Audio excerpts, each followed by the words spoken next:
Headlines नंतर आपण बातम्या सविस्तर बघणार आहोत। बुलेटिनच्या सुरुवातीलाच बातमी अतिशय महत्त्वाची आहे। मुंबईमध्ये खरं तर मोबाईल कंपन्यांची 94 कोटींची मालमत्ता कर ही थकबाकी असल्याची माहिती आहे। वसुलीसाठी मुंबई पालिकेनं राज्य सरकारला तसं पत्रच लिहिलं आहे। मोबाईल टॉवरच्या माध्यमातून नेटवर्क पुरवणाऱ्या 11 दूरसंचार कंपन्यांनी मुंबई महापालिकेचा 93 कोटी 86 लाख रुपयांचा मालमत्ता कर हा थकवलाय। कर वसुलीसाठी मुंबई महानगरपालिकेनं राज्य सरकारच्या माहिती आणि तंत्रज्ञान विभागाला तसं पत्रही लिहिलं आहे। मोबाईल कंपन्यांनी 94 कोटींची मालमत्ता कर ही थकबाकी असल्याचं कळतं। या संदर्भात अधिक माहिती देतील आमच्या सहकारी जुई जाधव आहेत आपल्यासोबत। जुई, नेमकी काय माहिती आहे या संदर्भात? अगदीच वर्षा, ही एक महत्त्वाची बातमी आहे, कारण का मोबाईल टावर्स, मोबाईल नेटवर्क हे सध्या खूप गरजेचं झालं आहे।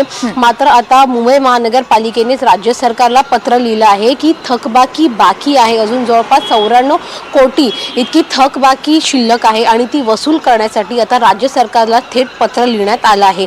मुंबई महानगरपालिकेने या पत्रामध्ये हे देखील नमूद केलं आहे की वसुलीसाठी आम्ही टॉवर्स पाडू शकत नाही किंवा ते नेटवर्क कटडाऊन देखील करू शकत नाही, कारण का सध्या नेटवर्किंगचं जग आहे, नेटवर्क इतकं पसरलं आहे की आम्ही काहीच करू शकत नाही।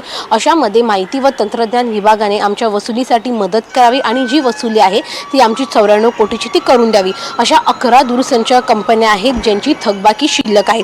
जर आपण त्याच्यामध्ये पाहिलं तर मग सर्वात जास्त ही 35 कोटींची आहे ती जर आपण पाहिली तर मग इंडस टॉवर्सची आहे, दुसरी रिलायन्स इन्फोकॉमची आहे ती म्हणजे 11 कोटींची आहे। अशा 11 दूरसंचार कंपन्या आहेत ज्यांची थकबाकी अद्यापही शिल्लक आहे आणि ज्याच्या वसुलीसाठी मुंबई महानगरपालिकेने हे पत्र लिहिलं आहे राज्य सरकारला की तुम्ही आमची वसुली करून द्या, कारण का आम्ही नेटवर्क डाऊन करू शकत नाही किंवा जे टॉवर्स आहेत ते काढू शकत नाही। आणि या एवढ्या मोठ्या थकबाकीमुळे मुंबई महानगरपालिकेची देखील फार अडचण होत आहे।